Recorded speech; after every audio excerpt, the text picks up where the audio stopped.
సోదరుని అన్నట్టే, భువనేశ్వరి గారు అన్నట్టు నా సోదరుని అన్నట్టే.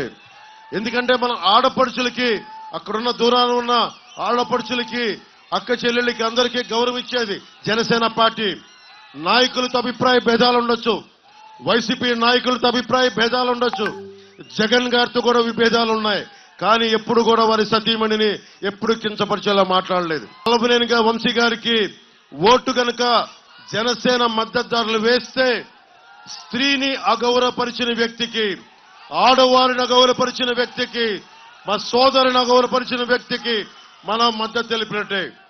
దయచేసి అక్కడెక్కడో జరిగింది మనకు కాదు కదా అనుకోవద్దు. ఒకసారి ఆ నైజం ఉన్న వాళ్ళు, ఆడపడుచుని ఎక్కడైనా సరే అగౌరవపరిచే వాళ్ళు ఎక్కడైనా ఇంకెవరైనా అగౌరవపరుస్తారు. మీ కుటుంబ సభ్యుల్ని అగౌరవపరచచ్చు, మీ అక్క చెల్లిని అగౌరవపరచచ్చు. సరైన వ్యక్తిని ఎంచుకోవడం చాలా చాలా అవసరం.